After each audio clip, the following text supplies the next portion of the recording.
All right, fine. Okay, people.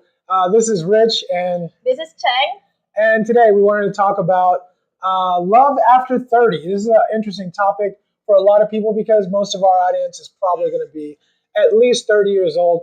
So it's something we wanted to talk about and address, and hopefully you'll find this interesting as we do. Let's get into it. Let's get it. Rolling by trike. Here we go.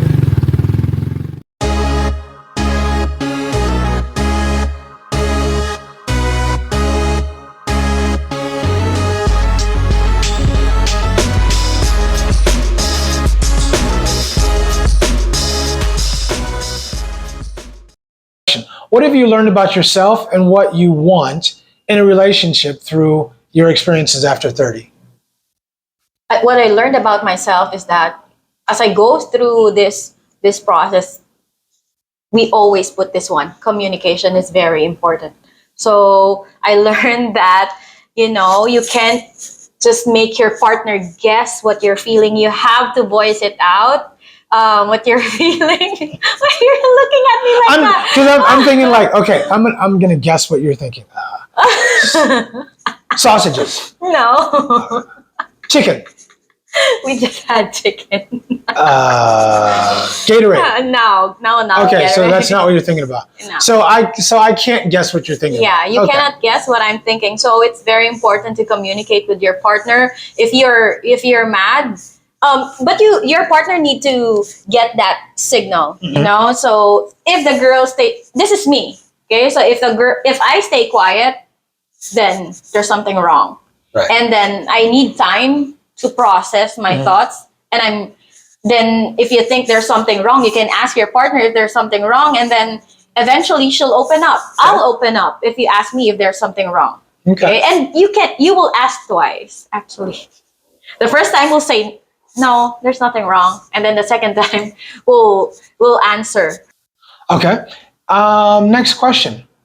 How do you think your understanding of love and commitment has evolved as you've gotten older?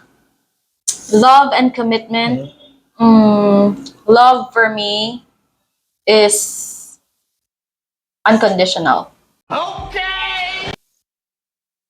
Yeah. I have this marriage vow that you love your partner through thick and thin, in sickness and in health. So I can say that I've been there and I've done that. So yeah, for me, I will always say that my late husband set the bar for commitments and love. So if you're not going to be at that same level, then I'm not willing to be in a committed relationship with you. Okay.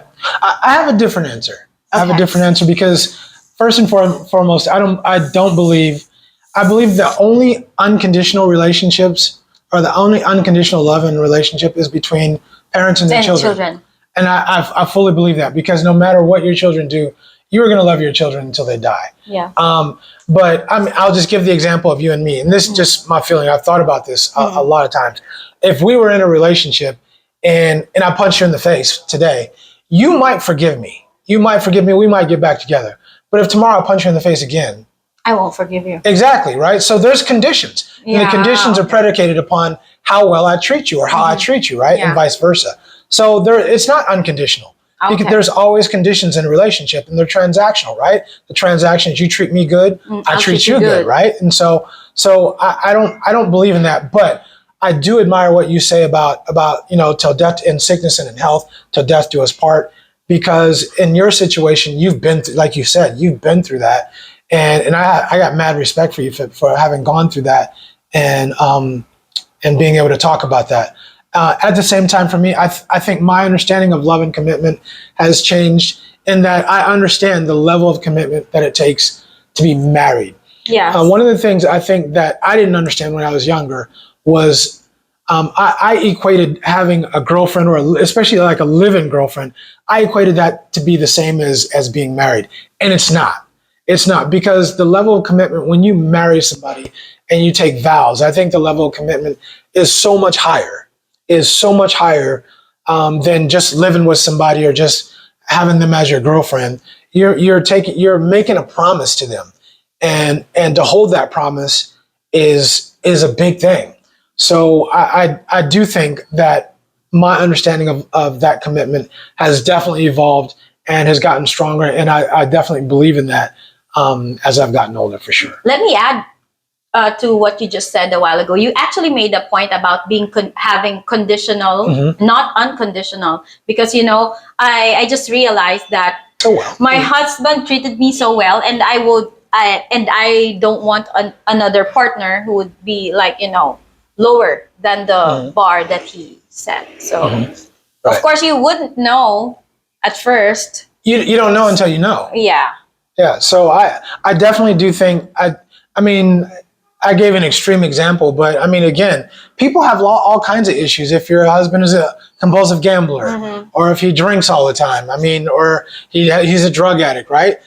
Is it still unconditional? I mean, there will come a point where you say, I've had enough. I can't do this anymore, right?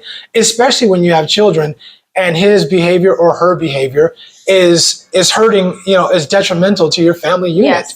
So I don't think it's always unconditional. Yeah. Agree with that. So let me rephrase my statement. You don't have to, because I mean I got your point. I think I think the audience gets your point. I just think for me, I think it definitely makes a difference, and I think there are some conditions upon which you decide you love somebody and that you're going to stay with them. Yes. Okay. How do you define a successful relationship at this stage in your life? I think that's a good question. How do you what's a successful relationship? How do you define that? A successful relationship for me is just flowing. It's like a river that's flowing. Although there are bumpy rides or there are rocks along the way, but you can manage to overcome those. So for me, that's a successful relationship. You share everything together, the good and the bad, most especially overcome and going back to being a submissive wife. Let your partner take the lead, and then just like in dance, your partner will be the leader, and then you will be the follower, and then support your husband. But if you think that, or your partner, if you think that your partner is kind of going the other way, then you can voice out your opinion, because again, as a relationship should be a partnership. I absolutely agree with you. I really do. And while you were talking, it made me think, and I'm going to limit what I say because I don't want to get too emotional. For me, a successful relationship is when two people become a team. When two people become a team, you work together. You work together at all your stuff. And for me, what it means to me is, this is my bike. I'm on my bike. You get on back, you get behind me, and you ride with me. Yeah. Right? You ride with me. And the whole thing is, you trust me, you trust my decision making, you trust my ability. And if you don't trust me, then you wouldn't be with me. Yes. But you trust my ability, and you say, you know what, I'm gonna ride with you. And like you said, we're gonna hit some bumps along the way. There's gonna be ups and downs, because that's life. Yes. But it's you saying you're gonna ride with me, and knowing that no matter what happens to you, I'm gonna be there with you. I'm gonna take care of you. I'm gonna provide for you, whether it's love, whether it's finances, whatever it is. It's you knowing that, and you saying, because I know that, because I feel secure about that, I'm gonna get on this bike and I'm gonna ride with you wherever you go. And that's what it means to me. Very well said. Yeah. Thank you. All right, folks. So that's all for this interview. We enjoyed this topic. We hope you enjoyed the topic as well. Stay tuned for our next video, when we'll talk about something else very, very interesting to you. And don't forget to like, subscribe, and comment down below. Leave those comments below. Yes, please. But for right now, deuces. Peace.